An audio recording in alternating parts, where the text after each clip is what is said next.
Shalom bien-aimés, je vous salue dans le beau et précieux nom de notre Seigneur Jésus. Nous sommes là pour nos instants méditation. Nous allons prier le Seigneur. Père, nous te bénissons, nous t'exaltons, nous te salmodions. Nous venons Seigneur, te dire que nous t'aimons. Nous t'aimons parce que toi, tu nous as aimés le premier. Merci pour ton grand amour, merci pour ta grande bonté, merci pour tes bienfaits dans nos vies. Merci parce que tu nous donnes encore la grâce en ce jour de venir dans ta présence, de nous tenir dans ta présence pour t'écouter. Papa, nous avons besoin de ton merveilleux Saint-Esprit. Saint-Esprit, viens et parle-nous, donne-nous la parole, imprime cette parole dans nos cœurs et donne-nous la grâce de pouvoir obéir à ce que tu veux nous enseigner. Parle, Seigneur, nous t'écoutons. Merci, Seigneur. Au nom de Jésus, nous avons prié. Amen. Nous allons adorer le Seigneur.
Notre Dieu, et nous venons reconnaître que c'est toi le Dieu vivant et vrai, l'unique, le seul Dieu, le seul, à part toi il n'y a point de Dieu. Reçois notre adoration maintenant, Père, comme un parfum de bonne odeur. Merci, Papa.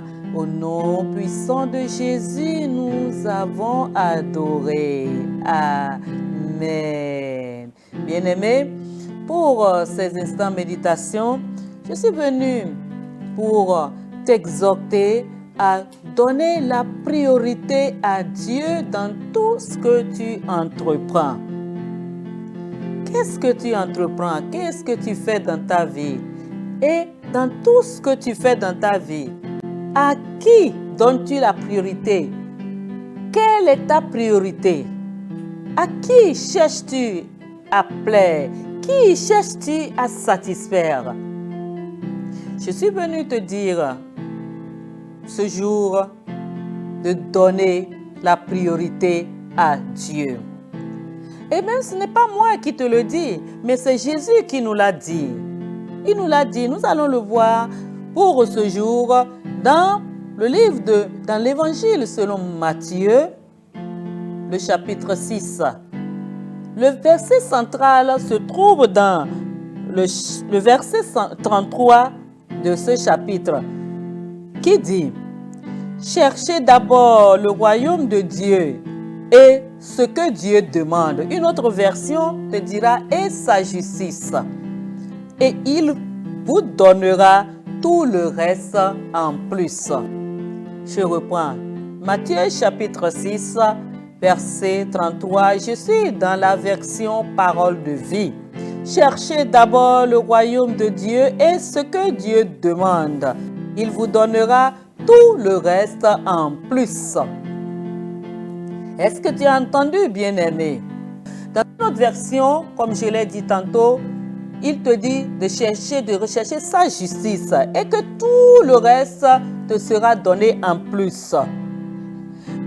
Pour toutefois voir de quoi Jésus est en train de parler, je vais nous exhorter à parcourir tout le chapitre. Écoutons. Le verset 1 dit, « Attention, quand vous faites ce que la loi de Dieu demande, ne le faites pas devant tout le monde pour que les gens vous regardent. Sinon, votre Père qui est dans les cieux ne vous donnera pas de récompense. » Est-ce que tu as entendu? Quand tu fais quelque chose, ce que Dieu demande là, ne cherche pas à le faire pour te faire voir des hommes. Sinon, tu as déjà obtenu ta récompense. Nous continuons. Donc, quand tu donnes de l'argent aux pauvres, ne cherche pas à te faire remarquer. Est-ce que tu as entendu? Ce n'est pas moi qui le dis, c'est le verset 2 qui le dit. Les gens faux agissent ainsi. Les gens faux agissent ainsi. Une autre version te dira que les païens, c'est ce qu'ils font. Mais ici, cette version te dit les gens faux. Ça veut dire celui qui n'est pas dans la vérité, celui qui ne reste pas dans la vérité. Les gens faux agissent ainsi dans les maisons de prière et dans les rues. Donne la priorité à Dieu en faisant ce que Dieu veut. Ils cherchent les compliments des autres. Les compliments de qui cherches-tu, bien-aimé? Ce que tu fais, tes actions, est-ce pour donner gloire à Dieu? Est-ce Dieu qui est devant ou c'est parce que tu recherches que les gens t'apprécient? Il est temps que tu revoies le mobile de tes actions, de tes actes. Jésus continue en disant, je vous le dis, c'est la vérité, ils ont déjà leur récompense. Vous voyez, ces gens aussi ont déjà leur récompense. Parce que si tu fais quelque chose et les gens t'applaudissent, ouh, oui, c'est toi le meilleur, tu fais bien, c'est toi. Bon, quelque part, ton ego, tu es satisfait. Mais, est-ce que quand les hommes t'applaudissent, c'est Dieu qui t'applaudit? Est-ce que ce que tu as fait là et qui amène les hommes à t'acclamer, cela donne-t-il gloire à Dieu? Dans ça, as-tu donné priorité à Dieu? Nous continuons. Mais toi, quand tu donnes de l'argent aux pauvres avec ta main droite, ta main gauche ne doit pas le savoir. Ainsi, ce que tu donnes reste secret. Dieu ton Père voit ce que tu fais en secret et il te récompensera. Quand vous priez, ne faites pas comme les hommes faux. Ils aiment prier debout dans les maisons de prière et au coin des rues pour que tout le monde les voie. Je vous le dis, c'est la vérité. Ils ont déjà leur récompense. Bien-aimé, suis bien. As-tu déjà ta récompense dans ce que tu fais? Ou donnes-tu priorité à Dieu? Mais Jésus, il ne nous laisse pas comme ça. Il nous dit toujours ce qui est bon, ce que nous devons faire. Il dit au verset 6, mais toi, quand tu veux prier, va dans la pièce la plus cachée de la maison, ferme la porte et prie ton Père qui est là, mais même dans cet endroit secret. Dieu est là, même dans le coin de ta chambre, il t'entend. Tu n'as pas besoin de te faire voir, oh, j'ai prié, j'ai fait tel nombre de jours de jeûne de prière. Ah, tu sais, je viens de finir tel programme, un programme de 70 jours, un programme de 120 jours, un programme même de 3 jours. Ce n'est pas la peine. Quand tu faisais ton programme, Dieu sait, il t'a vu. Ton Père voit ce que tu fais en secret et il te récompensera. As-tu entendu? Quand vous priez, ne parlez pas sans arrêt, comme ceux qui ne connaissent pas Dieu. Ils croient que Dieu va les écouter parce qu'ils parlent beaucoup. As-tu entendu? Ne faites pas comme eux, te dit Jésus. Il me le dit aussi. Il nous le dit à nous tous.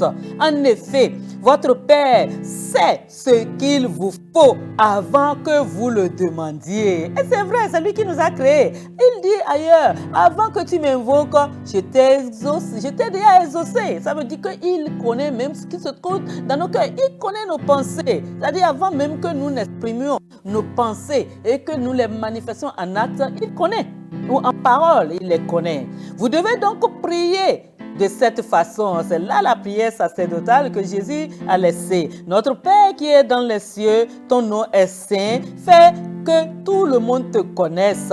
Fais venir ton royaume. Fais que ta volonté se réalise sur la terre comme dans le ciel. Donne-nous aujourd'hui le pain qu'il nous faut. Pardonne-nous le mal que nous avons commis, comme nous pardonnons à ceux qui nous ont fait du mal. Et ne permets pas que nous soyons tentés, mais libère-nous de l'esprit du mal. En effet, si vous pardonnez leurs fautes aux autres, dit Jésus, votre Père qui est dans les cieux pardonnera vos fautes aussi. Mais si vous ne pardonnez pas aux autres, votre Père ne vous pardonnera pas votre faute non plus. Maintenant, il vient au jeûne. Quand vous jeûnez, ne prenez pas un air triste comme les gens faux. Ils changent de visage pour que tout le monde voit qu'ils jeûnent. Je vous le dis en vérité, ils ont déjà leur récompense. Quand tu es en train de jeûner, tu dois dire à tout le monde que toi, tu es dans le programme de jeûne. Jésus te dit que tu as déjà ainsi ta récompense. Mais toi, quand tu jeûnes, lave-toi le visage et parfume-toi la tête. Ainsi, tu ne montreras pas aux autres que tu jeûnes. Le verra, lui est là dans cet endroit secret. Ton Père voit ce que tu fais en secret et il te récompensera. As-tu compris aujourd'hui que ton programme de jeûne soit entre ton Père et toi? Ne cherchez pas à posséder beaucoup de richesses sur la terre. Là, les insectes et la rouille détruisent tout. Les voleurs entrent dans les maisons et ils volent. Mais cherchez plutôt à posséder beaucoup de richesses auprès de Dieu. Une autre version te dira, amassez-vous plutôt des trésors dans les cieux. D'accord? Là, les insectes et la rouille ne détruisent rien. Les voleurs n'entrent pas et ils ne peuvent pas voler. Oui, là où tu mets tes richesses, c'est là aussi que tu mettras ton cœur. C'est ça. Les yeux sont la lampe du corps. Donc, si tes yeux ne sont pas malades, ton corps tout entier est dans la lumière. Quand tu vois bien ton corps entier, tu peux mener ton corps partout où tu veux. Mais si tes yeux sont malades, ton corps tout entier est dans la nuit. Alors, si la lumière qui est en toi est comme la nuit, ta nuit est bien noire, nous dit Jésus. Personne ne peut servir deux maîtres. Qui est ta priorité? Donne priorité à Dieu. Moi, je viens te conseiller, donne priorité à Dieu. Jésus nous demande, qui est ta priorité? Personne ne peut servir deux maîtres. En effet, ou bien il détestera l'un et il aimera l'autre, ou bien il sera fidèle à l'un et il méprisera l'autre. Vous ne pouvez pas servir à la fois Dieu et l'argent. Donne priorité à Dieu qui est ta priorité, bien-aimé. C'est pourquoi je vous dis, ne vous faites pas de soucis pour votre vie ni pour votre corps. Ne vous demandez pas, qu'est-ce que nous allons manger? Avec quoi est-ce que nous allons nous habiller? Oui, votre vie est plus importante que la nourriture et votre corps est plus important que les vêtements. Regardez les oiseaux. Ils ne sèment pas, ils ne moissonnent pas, ils ne mettent pas de récolte dans les greniers. Et votre Père qui est dans les cieux les nourrit. Vous valez beaucoup plus que les oiseaux. As-tu entendu, bien-aimé, tu vaux plus que les oiseaux. Ce n'est pas en vous faisant du souci que vous pouvez ajouter un seul jour à votre vie. Pourquoi alors vous faire du souci pour les vêtements? Observez les fleurs des champs, regardez comme elles poussent. Elles ne filent pas et elles ne tissent pas. Pourtant, je vous le dis, dit Jésus, même Salomon, avec toute sa richesse, n'a jamais eu de vêtements aussi beaux qu'une seule de ses fleurs. L'herbe est aujourd'hui dans les champs et demain on la jettera au feu. Et pourtant, Dieu l'habille de vêtements magnifiques. Vous qui n'avez pas beaucoup de foi, vous pouvez en être sûr d'une chose, Dieu en fera au moins autant pour vous. Ne soyez pas inquiets en vous demandant qu'est-ce que nous allons manger, qu'est-ce que nous allons boire, avec quoi est-ce que nous allons nous habiller. En effet, les gens qui ne connaissent pas Dieu cherchent tout cela sans arrêt. Vous avez besoin de toutes ces choses et votre Père qui est dans les cieux le sait bien. Bien-aimé, notre Père qui est dans les cieux le sait bien. Donne-lui la priorité, il va te faire tout ce qui reste. Donc c'est pour ça que le verset 33 dit, cherchez d'abord le royaume de Dieu et ce que Dieu demande et il vous donnera tout le reste en plus.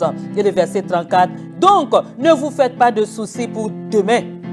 Demain se fera du souci pour lui-même. La fatigue d'aujourd'hui suffit pour aujourd'hui. Une autre version dit, à chaque jour suffit sa peine. Donne priorité à Dieu, bien-aimé. Si tu n'as pas donné ta vie à Jésus, donne ta vie à Jésus et tout, tu verras qu'il va t'aider à lui donner la priorité, à donner priorité à Dieu. Que Dieu te bénisse pendant que tu le fais, que tu lui donnes priorité.